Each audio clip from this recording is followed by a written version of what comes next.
Olá, pessoal! Sejam bem-vindos para mais uma aula da nossa disciplina de História da Educação.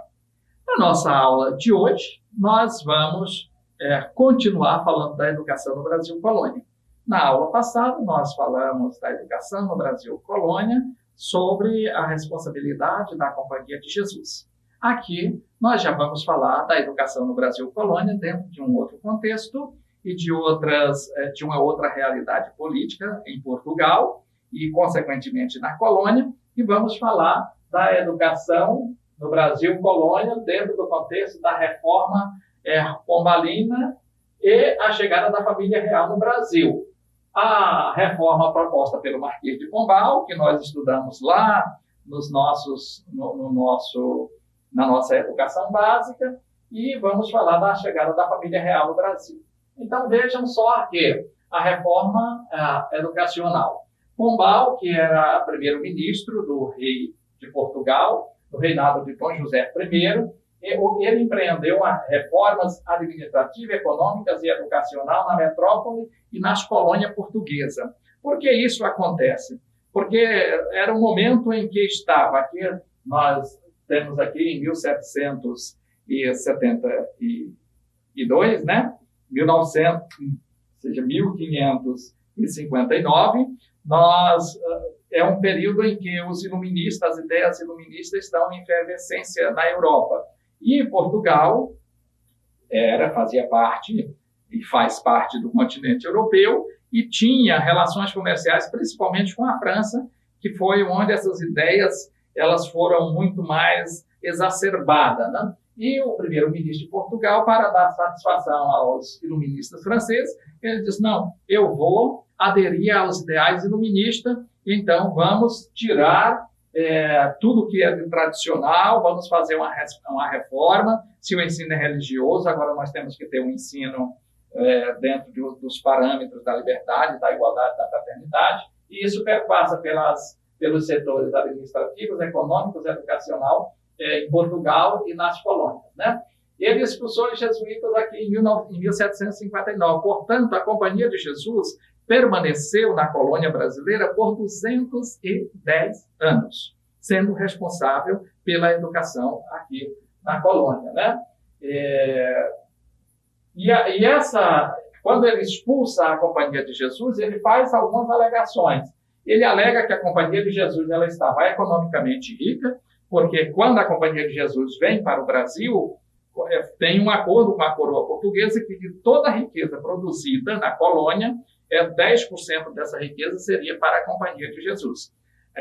E isso o Marquês de Pombal utiliza como argumento para expulsar o jesuíta, para dizer que a Companhia de Jesus estava economicamente rica.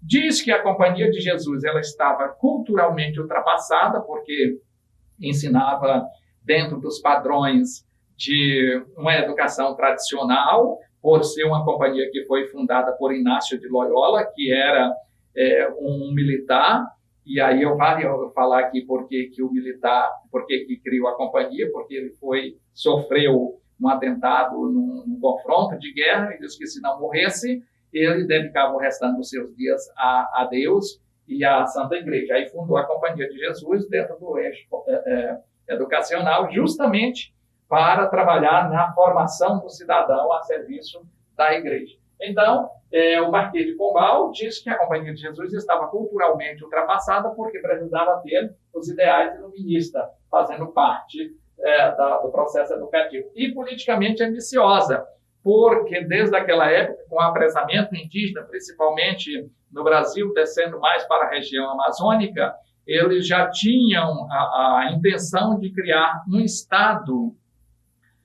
Estado teocrático, assim como foi criado o Vaticano posterior, que fosse criado esse Estado da Igreja aqui na colônia. E aí o Pombal vai dizer que ela estava politicamente ambiciosa, que queria criar um Estado dentro dessas terras que eram pertencentes à coroa portuguesa. Pombal e a reforma religiosa deu início ao sistema de aulas régias, ou seja, agora acaba toda aquela estrutura. Imagine, 210 anos para montar as escolas, para montar aquelas, dentro daquele plano de ensino do Raça Studiorum, e agora desmancha tudo aquilo, passa a ser aulas régias, ou seja, em que existia um professor regente e esse professor oferecia um curso. Se esse professor queria oferecer um curso de botânica e ele morasse no Rio e o aluno quisesse fazer esse curso, tinha que ir para o Rio para fazer esse curso.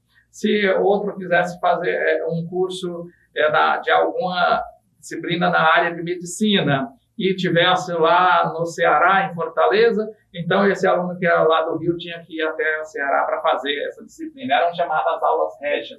Daí nós temos até hoje essa configuração do professor regente, né? Isso foi em 1772. Veja que por 13 anos a colônia portuguesa não teve estrutura educacional aqui, né? Promoveu o ingresso dos professores leigos nesse sistema de ensino, ou seja, aquela educação que era promovida pelos padres. Aí vem os professores leigos. O que são professores leigos? Aqueles que não ensinam dentro de uma doutrina religiosa, a laicidade do ensino. Aqui nós encontramos ainda que ele criou o cargo de diretor-geral de ensino, foi criado por Marquês de Pombal, e esse diretor criou também um subsídio literário. Isso aqui era destinado a ajudar o processo educacional, subsídio literário. Esse subsídio literário, ele foi criado a partir do imposto que era pago em 2 produtos específicos, né? Era a partir de um percentual do imposto que era pago sobre o tabaco e sobre a cachaça. Agora, observe, será que há coincidência?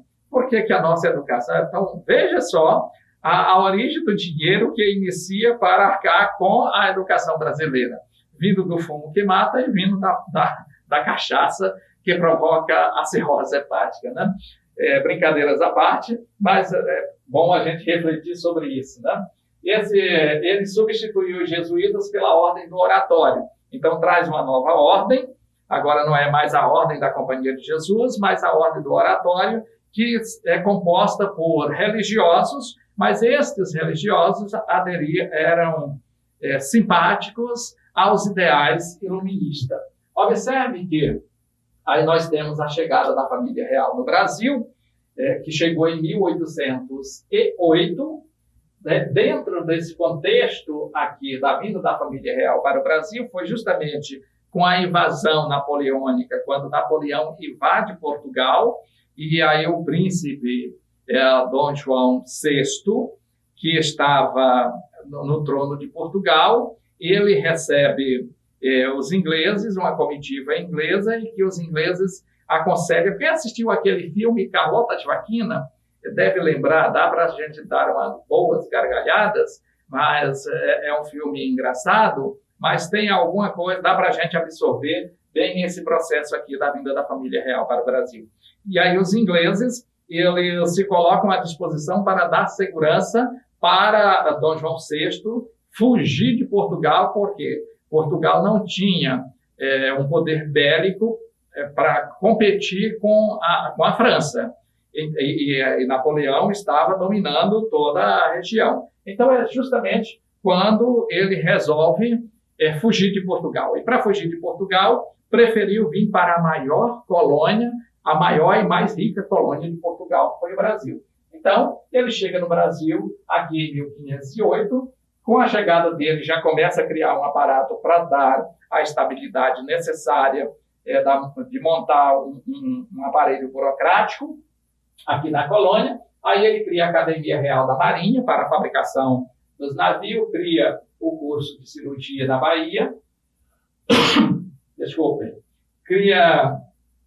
Na Bahia, ele cria o curso de cirurgia na Bahia e anatomia no Rio de Janeiro. Em 1810, cria a Biblioteca Pública no Rio de Janeiro. Depois vem a criação do Jardim Botânico, aquele Jardim Botânico lá do Rio, foi criado por Dom João VI. Cria a Academia Real da Marinha, também, que já é para trabalhar com essa questão da fabricação de navios e dar essa segurança costeira. Em 1808, nós temos a criação do curso de Agricultura na Bahia e outros cursos para a formação de técnicos, médicos e engenheiros e oficiais aqui na colônia. Aí, em 1818, ele já criou o Museu Nacional, e aqui nós temos a criação dos primeiros cursos superiores, inclusive o curso é o curso de Direito, né? Aqui nós temos, em 1825, já não era o Dom João VI que estava aqui, mas fazendo parte ainda desse processo que vinha desse período que é chamado período joanino, foi a criação do curso jurídico e a criação do curso de Direito em São Paulo e em Recife.